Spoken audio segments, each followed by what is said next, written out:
லா மஅபூத பிஹக்கின் இல்லல்லாஹ், வணங்குவதற்கு தகுதியும் உரிமையும் உண்மையிலேயே இருக்கக்கூடிய இறைவன் ரப், அல்லாஹ்வை தவிர வேறு யாரும் இல்லை. இதுதான் அந்த லா இலாஹ இல்லல்லாஹ் என்பதன் அர்த்தம். அஊது பில்லாஹி மினஷ் ஷைத்தானிர் ரஜீம். பிஸ்மில்லாஹிர் ரஹ்மானிர் ரஹீம். இன்னல் ஹம்தலில்லாஹ் நஹ்மதுஹு வ நஸ்தஈனுஹு வ நஸ்தக்ஃபிருஹு வ நு'மினு பிஹி வ நதவக்கலு அலைஹி வ நஊது பில்லாஹி மின் ஷுரூரி அன்ஃபுஸினா வ மின் ஸய்யிஆத்தி அஅமாலினா மை யஹ்திஹில்லாஹு ஃபலா முضில்ல லஹு வ மை யுض்லில்ஹு ஃபலா ஹாதிய லஹு வ அஷ்ஹது அன் லா இலாஹ இல்லல்லாஹ் وأشهد أن محمدا عبده ورسوله. اللهم صل على محمد وعلى آل محمد كما صليت على إبراهيم وعلى آل إبراهيم إنك حميد مجيد. اللهم بارك على محمد وعلى آل محمد كما باركت على إبراهيم وعلى آل إبراهيم إنك حميد مجيد. أعوذ بالله من الشيطان الرجيم. بسم الله الرحمن الرحيم. يا أيها الذين آمنوا اتقوا الله حق تقاته ولا تموتن إلا وأنتم مسلمون. وقال تعالى يا أيها الناس اتقوا ربكم الذي خلقكم من نفس واحدة وخلق منها زوجها وبث منهما رجالا كثيرا ونساء واتقوا الله الذي تساءلون به والأرحام إن الله كان عليكم رقيبا. وقال تعالى يا أيها الذين آمنوا اتقوا الله وقولوا قولا سديدا يصلح لكم أعمالكم ويغفر لكم ذنوبكم ومن يطع الله ورسوله فقد فاز فوزا عظيما. إن أحسن الحديث كتاب الله خير الهدي هدي محمد صلى الله عليه وسلم وشر الأمور محدثاتها كل محدثة بدعة وكل بدعة ضلالة وكل ضلالة في النار. ربي اشرح لي صدري ويسر لي أمري واحلل عقدة من لساني يفقهوا قولي. புகழனைத்தும் வல்லநாயன் அல்லாஹ் ஒருவனுக்கே, சாந்தியும் சமாதானமும் நம் பெருமானார் முஹம்மது ஸல்லல்லாஹு அலைஹி வஸல்லம் அவர்கள் மீதும் அவர்களது குடும்பத்தார்கள் மீதும் அவர்களது உற்ற தோழர்களான சஹாபாக்கள் மீதும் தாபஈன்கள் தபஉ தாபஈன்கள் இன்னும் இந்த மார்க்கத்திற்காக தியாகங்கள் பல புரிந்த மார்க்க மூத்த அறிஞர்கள் அனைவர் மீதும், குறிப்பாக நம் அனைவர் மீதும் இறைவனின் சாந்தியும் சமாதானமும் என்றென்றும் நின்றிலங்க பிரார்த்தித்தவனாக இந்த உரையை ஆரம்பம் செய்கின்றேன். அன்பார்ந்த அல்லாஹுவின் நல்லடியார்களே, இஸ்லாமிய சகோதர சகோதரர்களே, அகீதா என்று சொன்னால் அது இஸ்லாமிய அடிப்படை கொள்கை என்பதாக அறியப்படுகிறது. அகீதாவை அதனுடைய தூய வடிவில் அறிந்து கொள்வது ஒவ்வொரு முஸ்லீமின் மீதுள்ள கட்டாய கடமையாக இருந்து கொண்டிருக்கிறது. நம்ம எல்லாம் எப்படி மக்கள் அழைக்கிறார்கள்? முஸ்லீம்கள் என்பதாக அழைக்கிறார்கள். ஏன் அப்படி அவர்கள் அழைக்கிறார்கள் என்பது அல்லாஹ் நாடிய மக்களுக்கு தவிர மற்றவர்களுக்கு அதனுடைய முழு விளக்கம் தெரியாது. இஸ்லாம் என்கிற வழிமுறையை மட்டுமே அல்லாஹ் நமக்கு தந்திருக்கிறான். அன்பார்ந்த அல்லாஹ்வின் நல்லடியார்களே, இஸ்லாமிய சகோதர சகோதரிகளே, இஸ்லாம் என்கிற இந்த வார்த்தையை சலிம என்று சொல்லக்கூடிய வேர் சொல்லிலிருந்து வந்திருக்கிறது. அப்படின்னா என்ன? இஸ்லாம் என்பதற்கான லிட்ரல் மீனிங், மொழி அர்த்தம் என்ன தெரியுமா? A peaceful way of life, அமைதியான வாழ்க்கை வழிமுறை என்று அதற்கு அர்த்தம். ஆனால் இதற்கு ஷரியத்திலே சொல்லப்பட்டிருக்கக்கூடிய அர்த்தம் என்ன தெரியுமா? அல்லாஹுக்கு கட்டுப்பட்டு, அல்லாஹுக்கு கீழ்ப்படிந்து, அல்லாஹ்வுக்கு முழுக்க முழுக்க அர்ப்பணித்து அவன் ஏவிய அவன் சொன்ன அந்த அடிப்படையில் அல்லாஹ்வுடைய தூதர் எப்படி வழிகாட்டினார்களோ அந்த அடிப்படையில் வாழக்கூடிய ஒரு வழிமுறைக்குத்தான் இஸ்லாம் என்பதாக ஷரியத்திலே விளக்கம் கொடுக்கப்பட்டிருக்கிறது. ஏன் இந்த இஸ்லாத்தை ஏற்றுக்கொள்ள வேண்டும் என்கிற அந்த கேள்விக்கு நமக்கு விடை தெரியணும். அன்பார்ந்த சகோதரர்களே, ஏன் தெரியுமா? அல்லாஹ் இந்த மார்க்கத்தை மட்டும்தான் அங்கீகரிக்கப்பட்ட ஒப்புக்கொள்ளப்பட்ட ஒரு மார்க்கமாக, ரெகக்னைஸ்டு அண்ட் அக்செப்டபிள் மார்க்கமாக அல்லாஹ்விடத்தில் இந்த தீனுல் இஸ்லாம் மட்டும்தான் இருக்கிறது. வேறு எந்த ஒன்றும் கிடையாது. ஏன் தெரியுமா? அல்லாஹு தாலா குர்ஆனில் சொல்லுவான், இன்ன தீன இன்தல்லாஹில் இஸ்லாம். அல்லாஹ்விடத்தில் ஏற்றுக்கொள்ளப்பட்ட ஒப்புக்கொள்ளப்பட்ட அங்கீகரிக்கப்பட்ட ஒரே தீன், ஒரே மார்க்கம் எது தெரியுமா? இந்த தீனுல் இஸ்லாம்.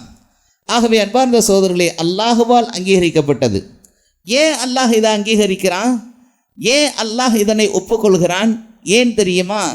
தன்னுடைய கிரியேஷன், தன்னுடைய படைப்பு, தான் படைத்த மனிதனுக்கு அவன் எப்படி வாழ வேண்டும் என்கிற அந்த வழிமுறையை, அந்த சட்டதிட்டங்களை எல்லாம் அவன் தன் புறத்திலிருந்து அந்த மனிதனுக்கு தந்த அந்த வே ஆஃப் லைஃப் தான் இஸ்லாம்.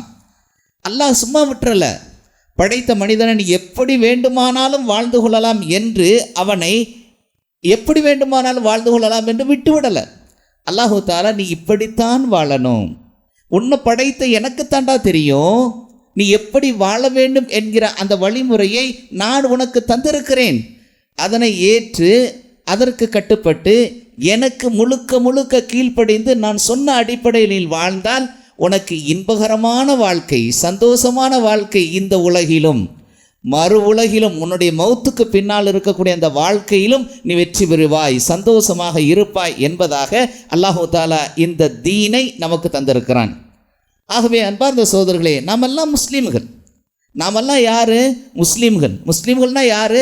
அல்லாஹுக்கு கட்டுப்படணும், அல்லாஹுக்கு ஒபே பண்ணணும், அல்லாஹுக்கு முழுக்க முழுக்க நம்முடைய வாழ்க்கையை அர்ப்பணித்து வாழணும். அல்லாஹ் ஹலால்னு சொல்லிட்டானா இதைத்தான் ஏற்று நடக்கணும்னு சொல்லியிருக்கிறானா ஏற்று நடக்கணும். அல்லாஹ் ஹராம்னு சொல்லிட்டானா அதை முழுக்க முழுக்க தவிர்த்து வாழக்கூடியவர்களாக நாம் இருக்கணும். அல்லாஹ் ஏவிய கட்டளைகளை, அல்லாஹ் விளக்கிய அந்த செயல்களை எல்லாம் முழுக்க முழுக்க அப்படியே நாம் பின்பற்றி வாழக்கூடிய காலகட்டத்தில் நாம் முஸ்லீம்களாக வாழ்வோம். அன்பார்ந்த சகோதரர்களே, இஸ்லாமிய கோட்டைக்குள்ளே ஒருத்தர் வரணும், இஸ்லாம் என்கிற அந்த பில்டிங்குக்குள்ளே ஒருத்தர் வரணும்னு சொன்னால் அவர் ஷஹாதாவை சரியாக நிறைவேற்றி இருக்கணும். ஷஹாதானா என்ன? அஷ்ஹது அல்லா இலாஹ இல்லல்லாஹ் வ அஷ்ஹது அன்ன முஹம்மதன் அப்துஹு வ ரசூலுஹ். யா அல்லாஹ், நான் டிக்ளேர் செய்கிறேன், நான் சத்திய பிரகடனம் செய்கிறேன், நான் உன்னிடத்திலே வாக்குறுதி தருகிறேன், படைத்து பரிபாலித்து ரட்சித்து பாதுகாத்து வரக்கூடிய வணக்கத்திற்கு தகுதியும் உரிமையும் உடைய நாயன் இறைவன் ரப் அல்லாஹ் உன்னை தவிர வேறு யாரும் இல்லை என்று நான் டிக்ளேர் செய்கிறேன். அது மாத்திரமல்ல அந்த அல்லாஹ்வுடைய அடிமையாகவும் அடியாராகவும் அதே நேரத்திலே தூதராக ரசூலாக எங்களுக்கெல்லாம் எங்களுடைய வாழ்க்கை எப்படி வாழ வேண்டும் என்று வழிகாட்டக்கூடிய முன்மாதிரியாக ரோல் மாடலாக முஹம்மது ஸல்லல்லாஹு அலைஹி வஸல்லம் அவர்களை ஏற்றுக்கொண்டேன் என்கிற அந்த உறுதிமொழி, அந்த டிக்ளரேஷன், அந்த சத்திய பிரகடனத்தை சொல்லக்கூடியவர்களாக ஒவ்வொருத்தரும் இருக்கணும். ஆக அன்பார்ந்த சகோதரர்களே, இந்த அடிப்படையில் நாம் இருந்தால் அல்ஹம்துலில்லாஹ், நாமெல்லாம் யாருன்னா முஸ்லீம்கள். நம்முடைய உள்ளத்தால் ஏற்றுக்கொண்டு நம்முடைய வாயால் அதனை மொழிந்து அதனை நம்முடைய செயல்களால் நிறைவேற்றினால் மட்டும்தான் நாம் யாருன்னா முஸ்லீம். பேரளவில் யார் வேணாலும் சொல்லலாம், லா இலாஹ இல்லல்லாஹ் சொல்ல முடியாதா? யார் வேண்டுமானாலும் சொல்லலாம் இல்லையா? லா இலாஹ இல்லல்லாஹ்ங்கிற வார்த்தை என்ன சொல்வதற்கு கஷ்டமான ஒரு வார்த்தையா? ஆனால் லா மஅபூத பிஹக்கின் இல்லல்லாஹ், உண்மையான அர்த்தம் என்ன தெரியுமா? அதற்கு விளக்கம், சின்ன விளக்கம். லா மஅபூத பிஹக்கின் இல்லல்லாஹ், வணங்குவதற்கு தகுதியும் உரிமையும் உண்மையிலேயே இருக்கக்கூடிய இறைவன் ரப் அல்லாஹ்வை தவிர வேறு யாரும் இல்லை. இதுதான் அந்த லா இலாஹ இல்லல்லாஹ் என்பதன் அர்த்தம். ஆக இதனை உணரணும், உள்ளத்தில் ஏற்றுக்கொள்ளணும். ஆமாம், வேறு யாரும் கிடையாது. எந்த பிரம்மாண்டமும் கிடையாது, எந்த மனிதரும் கிடையாது, எதுவும் கிடையாது.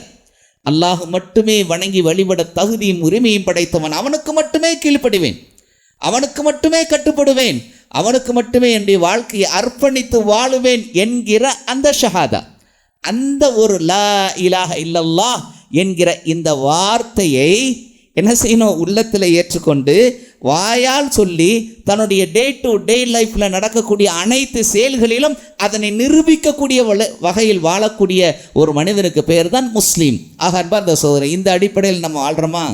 இல்லைன்னா பார்ட் டைம் முஸ்லீம் தான். எல்லாத்துலேயுமே இன்றைக்கி பார்ட் டைம் இருக்குது. அது மாதிரி நம்ம பார்ட் டைம் முஸ்லீமா? இந்த அடிப்படையில் நாம் இல்லைன்னா முதல்ல ஷஹாதாவுக்கே நமக்கு விளக்கம் தெரியணும், ஷஹாதாவுக்கே விளக்கம் தெரியணும். இந்த அடிப்படையில் நாம் இருந்தால் நாம் எல்லாம் முஸ்லீம்கள். இல்லைன்னா பார்ட் டைம் முஸ்லீம், ஒரு பகுதியை மட்டும்தான். எனக்கு இதெல்லாம் செட் ஆகலை. டாஸ்மாக் கடைக்கு முன்னாடி ஒருத்தர் தாடி வச்சிருக்கிறார், கைலி போட்டிருக்கிறார். போய் முன்னாடி நின்று அதை வாங்குறதுக்கு அப்படியே போட்டி போட்டுக்கிட்டு சண்டை போட்டுக்கிட்டு அதை வாங்கிட்டு நிற்கிறார். அவர் வெளியே வந்தவொன்னு கேட்டேன், என்ன பாய், உங்களை பார்த்தாலே பாய் நல்லா தெரியுது, நீங்கள் என்ன செய்கிறீங்க? நான் பிரியாணி ஆக்குறேன். ஏன் இங்கே வந்து நிற்கிறீங்க கேட்டேன் நான். இல்லை பாய், இதெல்லாம் போட்டால் தான் எனக்கு அலுப்பு தீரும். இந்த அலுப்பு தீர்வதற்காகவா நீங்கள் இந்த ஹராமை செய்கிறீங்க? நான் கேட்டேன், பன்றியினுடைய இறைச்சி, அந்த ஹின்சீரினுடைய அந்த மீட் நீங்கள் சாப்பிடுவீங்களா? சீ, அது ஹராம். சீ, அது ஹராம் என்று சொல்லக்கூடிய அவருக்கு இந்த லிக்கர், இந்த சாராயம் அவருக்கு ஹராமா தெரியல. அப்போ அல்லாஹ் இதை ஹராம் என்று ஆக்கி இருக்கக்கூடிய விஷயத்தில் சிலதை மட்டும் ஏற்றுக்கொண்டு சிலதை மட்டும் அதனை ஏற்றுக்கொண்டு நடந்தார். இது எப்படி அல்லாஹ் ஏற்றுக்குவோம்? இது எப்படி, இவர் எப்படி முஸ்லீம் என்று அழைக்கப்பட முடியும்? ஆகவே அன்பார்ந்த சகோதரர்களே, முஸ்லீம் என்று சொன்னால் இந்த அடிப்படையில் நாம் இருக்கணும். இந்த வேலைக்காகத்தான் அல்லாஹு தாலா யார் அனுப்புனான் தெரியுமா? எல்லா நபிமார்களையும் அனுப்புனது இதுக்காகத்தான். அல்லாஹு தாலா குர்ஆன்ல சொல்றான், வலக்கது பாஸ்னா ஃபீ குல்லி உம்மத்தி ரசூலா அன் இஅ்புதுல்லாஹ் வஜ்தனிபுத் தாகூத் ஃபமின்ஹும்.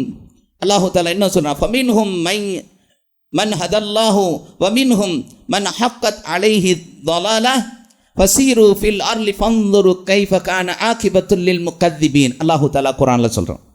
என்ன சொல்றான் தெரியுமா? மெய்யாகவே நாம் ஒவ்வொரு சமூகத்தாரனும் இந்த உலகத்தில் வந்தாங்க இல்லையா, வந்த எல்லாருக்கும் நாம் என்ன அனுப்பியிருக்கிறோம்? நபிமார்களை அனுப்பியிருக்கிறோம். அவங்களுடைய வேலை என்ன தெரியுமா? அல்லாஹுவை மட்டும்தான் நீங்கள் இபாதத் செய்யணும். அல்லாஹ்வுக்கு இணையாக யாரையும் ஆக்காதீங்க, எவரையும் ஆக்காதீங்க, எந்த பிரமாண்டத்தையும் ஆக்காதீங்க என்பதற்காகத்தான் நான் என்ன செஞ்சேன்? இந்த உலகத்தில் மனிதர்கள் மத்தியில் இறை தூதர்களை அனுப்பியிருக்கிறேன் என்பதாக அன்பார்ந்த சகோதரர்களை அல்லாஹு தாலா அனுப்பியிருக்கிறான். ஆக நபிமார்கள் மனிதர்களில் புனிதர்கள் என்று சொல்லக்கூடிய அந்த நபிமார்களை அல்லாஹ் அனுப்பியதன் நோக்கத்தை அல்லாஹ் சொல்கிறான். இந்த ஷஹாதாவை தவிர்த்து இந்த நான் சொன்னேன் பார்த்தீங்களா, அஷ்ஹது அல்லா இலாஹ இல்லல்லாஹ் வ அஷ்ஹது அன்ன முஹம்மதன் அப்துஹு வ ரசூலுஹு என்கிற இந்த ஷஹாதாவை ஒருத்தன் சொல்லிட்டானா இஸ்லாமிய கோட்டைக்குள்ளே வந்துட்டான், முஸ்லீம் என்கிற பெயர் அவனுக்கு கிடைத்து விடுகிறது. அதற்கு பிறகு 4 கடமைகள் இருக்குது, நமக்கெல்லாம் தெரியும். தொழுகை இருக்குது, நோன்பு இருக்குது, ஜக்காத் இருக்குது, ஹஜ் இருக்குது, இதெல்லாம் இருக்குது. நம்ம இல்லை, அதெல்லாம் இருக்குது. அதை பற்றியெல்லாம் நாம் நல்லா தெரிஞ்சு வச்சுருக்கிறோம்.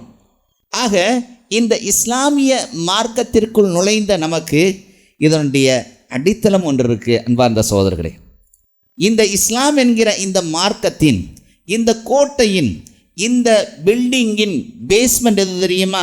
அதுதான் அகீதா. அதுதான் அகீதா, இஸ்லாமிய அடிப்படை கொள்கைகள்.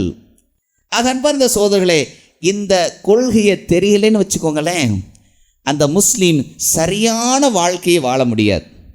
அவனுக்கு எதை எப்படி நம்பிக்கை கொள்ள வேண்டும் என்கிற அந்த நம்பிக்கையில் குளறுபடிகள் இருந்தால், கன்ஃபியூஷன் இருந்தால், அவன் வாழ்க்கை சரியாக இருக்காது. எதையெல்லாம் தன்னுடைய அந்த அவனுடைய மனசு சொல்லுதோ, அவனுடைய நஃப்ஸு சொல்லுதோ, அதையெல்லாம் ஏற்றுக்கொண்டு அதையெல்லாம் மார்க்கமாக ஆக்கிக்கொண்டு, இந்த மார்க்கத்தில் இல்லாத விஷயங்களையெல்லாம் நன்மை என்று ஆக்கிக்கொண்டு ஷிர்கிலும் குஃபுரிலும் நிஃபாக்கிலும் பிதாத்துகளிலும் அவன் விழுந்து அப்படியே வழிதவறி செல்லக்கூடியவனாக இருக்கிறான். அன்பார்ந்த சகோதரர்களே, அதனால்தான் இந்த அகீதா. இந்த அகீதா எப்படி தெரியுமா? நம்முடைய பாடிக்கு ஒரு கை இல்லாமல் கூட வாழ்ந்துடலாம், ஒரு கால் இல்லாமல் கூட வாழ்ந்துடலாம். ஆனால் தலை இல்லாமல் வாழ முடியுமா? தலையை வெட்டிட்டான், வாழ முடியுமா? ஒரு கையை வெட்டிட்டான் வாழ்ந்துடலாம், ஒரு காலை வெட்டிட்டான் வாழ்ந்துடலாம், ஒரு விரலை வெட்டிட்டான் வாழ்ந்துடலாம். ஆனால் தலையை வெட்டினா தலை இல்லாமல் எப்படி இந்த உலகத்தில் ஒரு மனித உடம்பு இருக்குமோ அப்படிப்பட்டது இந்த அக்கீதா இல்லாத ஒரு முஸ்லீம். அது மாத்திரமல்ல, ஒரு மரத்தினுடைய வேரை போன்றது. அந்த வேறு சரியாக இருந்தால் தான், வேறு சரியாக இல்லைன்னா ஒரு காற்றடிச்சா கீழே விழுந்துடும். ஆக அன்பார்ந்த சகோதரர்களே, அந்த அளவுக்கு ரொம்ப முக்கியமானதாக இந்த அக்கீதா இருக்குது. இது அல் அக்த் என்கிற அந்த வார்த்தையிலிருந்து வந்தது. அல் அக்த்னா முடிச்சு, நாட், பிணைப்பு, இணைப்பு என்கிற வார்த்தை. அதிலிருந்து தான் அக்காதா என்கிற வேர்ச்சொல் இதிலிருந்து வருது. அக்கதா என்று சொன்னால் என்னன்னு சொன்னால் இணைத்தான், கட்டி போட்டான், முடிச்சு போட்டான், இணைத்து வைத்தான், பிணைத்து வைத்தான் என்கிற இந்த அர்த்தமெல்லாம் இதற்கு உண்டு. ஆக இந்த விஷயத்தை நாம் என்ன பார்த்துருக்குறோம்? சூரத்துல் ஃபலக்கில் பார்த்துருப்போம். வமின் ஷர்ரின் நஃபாஸாத்தி ஃபில் உக்அத் படிச்சிருக்கிறோம் இல்லையா? படிச்சிருக்கிறோம். ஒவ்வொரு வக்திலையும் கூட தொழுகிற போது இந்த சூறா ஓதுகிற போது தெரியும். முடிச்சுக்களில், கயிறுகளில் முடிச்சுக்களில் ஊதக்கூடிய பெண்களின் தீங்கை விட்டு நாம் இறைவா உன்னிடத்தில் பாதுகாவல் தேடுகிறேன். இதான் அதனுடைய அர்த்தம். அப்படின்னா என்ன அர்த்தம்? முடிச்சு, நாட். இப்போ இந்த அக்கீதா என்கிற வார்த்தை இதிலிருந்து வந்தது. இதற்கு இது எதை சொல்லக்கூடிய விஷயமா இருக்குது தெரியுமா? இந்த அக்கீதா என்பது எது தெரியுமா? நம்பிக்கையின் அடிப்படையிலானது. இது விஞ்ஞானியின் கொள்கை போல சுய அறிவை கொண்டு ஆராய்ந்து ஏற்கும் கருத்து கிடையாது. சுய அறிவை கொண்டு எனக்கு இப்படியெல்லாம் தோணுது என்கிற ரீதியில் சிந்தித்து அதனை அலசி ஆராய்ந்து ஏற்கக்கூடிய கருத்தல்ல இந்த அக்கீதா. கண்களால் பார்த்து இதை நான் பார்த்து தான் நம்புவேன் என்று சொல்லக்கூடிய அளவிலான விஷயமும் கிடையாது. யாரோ சொன்னாங்க, யாரோ செய்தார்கள் என்பது போல ஏற்றுக்கொள்ளக்கூடிய காரியமும் இந்த அக்கீதா கிடையாது. இந்த அக்கீதா எதை போன்றது தெரியுமா? எந்த விதமான சந்தேகமும் இல்லாமல், ஷக் கொஞ்சம் கூட இல்லாமல் தனக்குள் உறுதியாக நம்பியிருக்கக்கூடிய விஷயம் இது. அன்பார்ந்த சோதரர்களே, இப்னு தைமியா ரஹ்மஹுல்லா சொல்லுவாங்க, இந்த ஈமான், இந்த நம்பிக்கை இருக்குது பார்த்தீங்களா, இந்த நம்பிக்கையினுடைய விஷயந்தான் இந்த அக்கீதா. நம்பிக்கையை எப்படி நம்பிக்கை கொள்ள வேண்டும் என்கிற அந்த விதத்தில் நம்பிக்கை கொள்ள வேண்டியது இந்த அக்கீதாவினுடைய ரொம்ப முக்கியமான ஒன்றாக இருக்குது. அன்பார்ந்த சகோதரர்களே, இந்த அக்கீதா நம்பிக்கை சம்மந்தப்பட்டது, ஈமான் சம்மந்தப்பட்டது. ஈமான் சொன்னால் பிலீஃப். ஈமானுடைய லிட்ரல் மீனிங் என்ன? பிலீஃப். ஆனால் ஈமான் கொள்ளுதல் என்கிற அந்த வார்த்தைக்கு ஷரியத்தில் என்ன விளக்கம் கொடுத்துருக்குறாங்க தெரியுமா? ஈமான் கொள்ளுதல், நம்பிக்கை கொள்ளுதல். ஒரு ஹிந்து கூட தான் ஒரு நம்பிக்கை வச்சுருக்கிறான், ஒரு கிறிஸ்டின் கூட ஒரு நம்பிக்கை வச்சுருக்கிறான். யார் வேண்டுமானாலும் ஒரு கொள்கையை வச்சிருக்கக்கூடியவன் அவன் ஒரு நம்பிக்கையை வைத்திருக்கலாம். ஆனால் இந்த நம்பிக்கை கொள்ளுதல் என்கிற இந்த விவரத்திற்கு இப்னு தைமியா ரஹ்மஹுல்லா கொடுக்கக்கூடிய அந்த கவுலை நான் உங்களுக்கு சொல்கிறேன். அல்லாஹுவும் அல்லாஹுடைய தூதரும் எதை எப்படி நம்பிக்கை கொள்ள வேண்டும் என்று கூறியிருக்கிறார்களோ அதை அப்படியே, ஏன் எதற்கென்றெல்லாம் கேட்காம, இது என் லாஜிக்கு செட் ஆகலை, இது என் அறிவுக்கு சரியாக புலப்படலை என்கிற ரீதியில் எந்த விதமான சந்தேகமும் இல்லாமல், எந்த விதமான ஷக்கும் இல்லாமல் அப்படியே நம்பிக்கை கொள்ளக்கூடிய ஒன்றுக்கு பேர் தான் ஈமான் கொள்ளுதல்.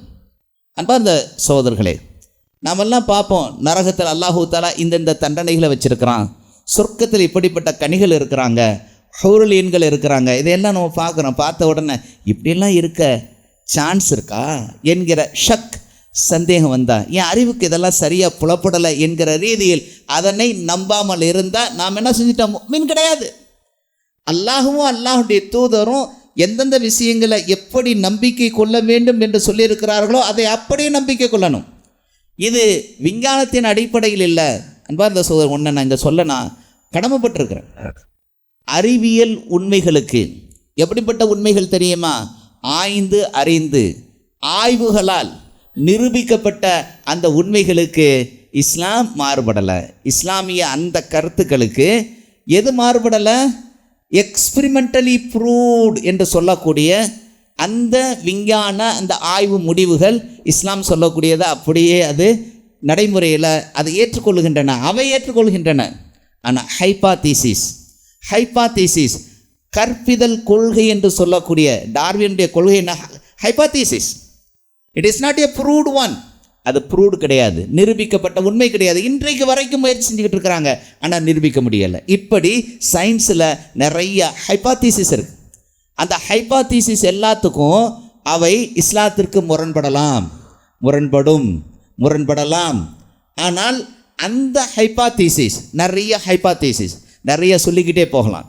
அந்த ஹைபோதீசிஸ் நாளடைவில் அப்படியே அந்த ஹைபோதீசிஸுடைய ஆய்வுகளின் முடிவில் இப்படி இருப்பது சரியானதல்ல, இப்படி இருந்தால்தான் சரி என்று அதனை மாற்றம் செய்து சரியாக அதை நிரூபிக்கிற போது இஸ்லாத்திற்கு ஏற்புடையதாக மாறுது. அன்பார்ந்த சகோதரர்களே, அன்பார்ந்த சகோதரர்களே, இப்படியெல்லாம் சயின்ஸுக்கு ஒத்து வரல என்கிற ரீதியிலெல்லாம் இந்த நம்பிக்கை கொள்ள வேண்டிய விஷயம் கிடையாது. ஃபுல் அண்ட் ஃபுல் இந்த அக்கீதா நம்பிக்கை சம்மந்தப்பட்ட விஷயம். அல்லாஹ்வை நம்பிக்கை கொள்ளணும். எப்படி நம்பிக்கை கொள்வது? எத்தனை பேர்கிட்ட கேட்டான்?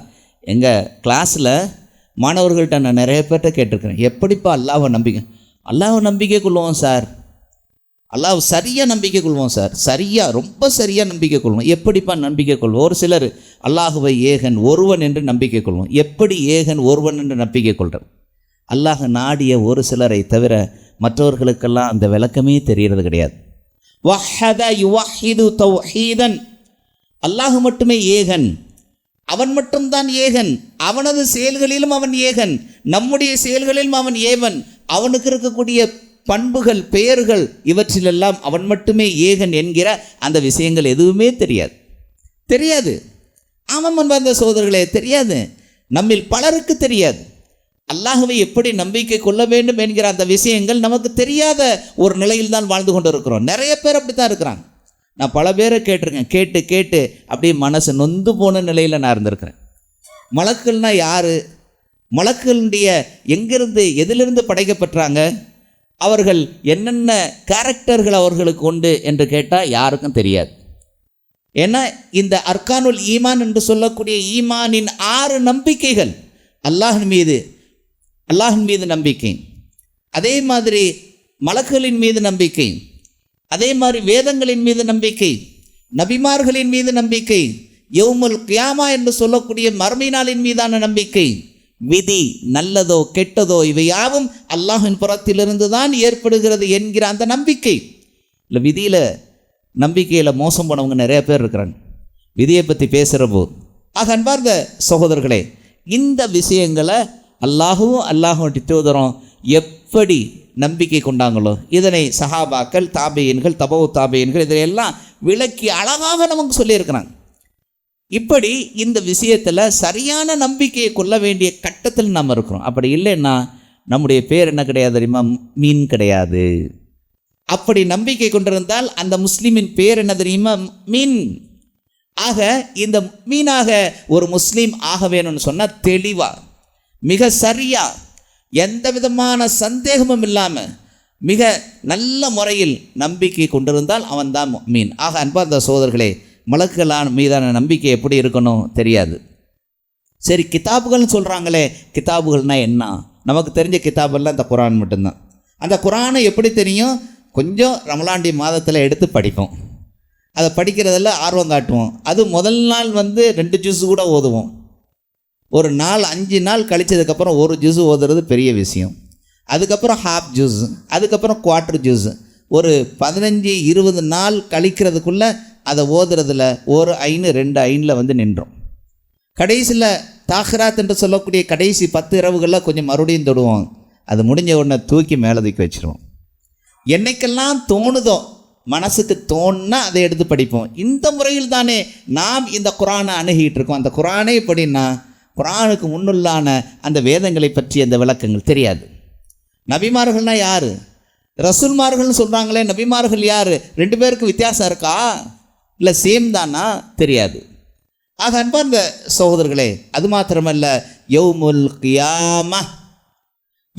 கியாமா என்று சொல்லக்கூடிய அந்த மறுமை நாளின் விவகாரங்கள் எதுவுமே நமக்கு தெரியாது. எல்லாமே அப்படியே நிற்கிது. அதில் சில விஷயங்களை நாம் தெரிஞ்சு வச்சுருக்கிறோம், பல விஷயங்கள் தெரியாது. ஆக அன்பார்ந்த சகோதரர்கள், அதே மாதிரி விதியில் குழம்புனவங்க அதிக பேர் இருக்கிறோம்.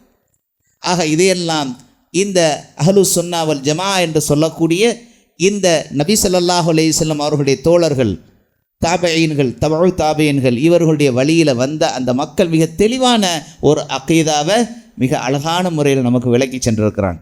ஆக அந்த அடிப்படையில் நாமும் அந்த அகீதாவை படித்து தெரிந்து அதன் அடிப்படையில் நம்முடைய செயல்களை அமைத்தால் மட்டும்தான் வெற்றி கிடைக்கும். மை யுரீதில்லாஹு பிஹி கைரன் யுஃபக்கிஹு ஃபித்தீன், நபி ஸல்லல்லாஹு அலைஹி சொல்கிறாங்க. அப்படின்னா என்ன அர்த்தம்? அல்லாஹ் யாருக்கு நன்மையை நாடிவிட்டானோ, அல்லாஹ் யாருக்கு ஹைர் நன்மையை ரிவார்டை அல்லாஹ் நாடிவிட்டானோ அவர்களுக்குத்தான் இந்த தீனில் மிகச்சிறந்த நல்ல விளக்கங்களை, அறிவுகளை, ஞானங்களை அல்லாஹ் வழங்குகிறான். எல்லாருக்கும் கிடைக்கிறது இல்லை. எல்லாருக்கும் கிடைக்கிது. நம்ம எல்லாம் உலகத்தோடு போட்டி போட்டுக்கிட்டு போய்கிட்டு இருக்கிறோம். உலகத்தோடு போட்டி, பிஸ்னஸாக ஓடு, அது பின்னாடியே ஓடு, அதுக்கு டைம் நிறையா கொடுப்போம். ஆனால் இஸ்லாமிய அறிவை தலபல் இல்மி ஃபரீலத்துன் அலா குல்லி முஸ்லிம், முஸ்லீமின் மீது கல்வியை கற்றுக்கொள்வது கட்டாய கடமையாக இருக்குது ஒவ்வொரு முஸ்லீமின் மீதும். ஆனால் நாமெல்லாம் அதெல்லாம் இல்லை. வருவோம், ஜிம்மாவுக்கு வருவோம், பேசுவோம், நல்லா ஜாலியாக சிரிப்போம். நாங்கள்லாம் யார் தெரியுமா? குரான் சொன்ன அடிப்படையில் வாழக்கூடியவர்கள். குரான்னா என்ன, ஹதீஸ்னா என்ன, சுன்னானா என்ன, அதனுடைய அறிவு என்ன, அதனுடைய நீள மகளம் என்னன்னா எப்படி இனிக்குதா அல்லது புளிக்குதா, ஸ்வீட்டாக இருக்கா அல்லது எப்படி டேஸ்ட் இருக்குது அப்படின்னு சொல்லி கேட்டால் சரியாக சொல்ல தெரியல. தெரிஞ்சால் தானே அன்பார்ந்த சோதரர்களே. அதனால தான் இந்த மர்கஸில் ஒரு கோர்ஸ், அகீதாவினுடைய கோர்ஸ் இன்ஷா அல்லாஹ் நடக்க இருக்கு. நவம்பர் 3 இருந்து இன்ஷா அல்லாஹ் அந்த அகீதாவுடைய கோர்ஸ் இஸ்மாயில் உமரி அவங்க இங்கே நடத்துகிறாங்க. மிக தெளிவாக தமிழில் நடத்துகிறாங்க, உருதுல இல்லை. தமிழ் பேசக்கூடிய மக்களுக்கான ஒரு வாய்ப்பு இது. சரியாக இஸ்லாமிய அடிப்படை கொள்கைகளை தெரிந்து கொள்வதற்காக இங்கே வகுப்பு நடக்குது. விட்டுறாதீங்க, சான்ஸை விட்டுறாதீங்க. திங்கள், செவ்வாய், புதன், வியாழன் என்று சொல்லக்கூடிய அந்த 4 நாட்களில் மட்டும் 9:15 இஷாவுடைய தொழுகை 9 மணிக்கு முடியும். 9:15 அந்த சுன்னத்தெல்லாம் முடிந்ததுக்கப்புறம் 9:15 9:45 வரைக்கும் ½ அன் அவர் 30 நாள்களுக்கு இந்த அகீதா கோர்ஸ் நடக்குது. அன்பார்ந்த சோதரர்களை விட்டுறாதீங்க. சரியான அகீதா, சரியான அந்த அகீதாவை, அந்த நம்பிக்கையை நாம் கொண்டா மட்டும்தான் நம்முடைய வாழ்க்கையில் ஷிர்க் இல்லாமல் வாழ முடியும், குஃபர் இல்லாமல் வாழ முடியும். இல்லைன்னா ஷிர்கில் விழுந்துருவோம், குஃபரில் விழுந்துருவோம், நிஃபாக் வந்துடும், பித்ஆக்களில் நாம் இருப்போம். ஆகவே அன்பார்ந்த சோதரர்களை இதிலிருந்து நாம் நம்மை பாதுகாக்கக்கூடிய முயற்சி எடுப்பதற்கான ஒரு வாய்ப்பை நம்முடைய முஹீம் மஸ்ஜித் உங்களுக்கு செய்திருக்கிறது. ஆகவே அந்த கோர்ஸில் எல்லோரும் கலந்து கொண்டு பயன்பெறுமாறு அன்போடு கேட்டுக்கொள்கின்றோம். வ ஆகிரு தஅவானா அனில் ஹம்துலில்லாஹி ரப்பில் ஆலமீன்.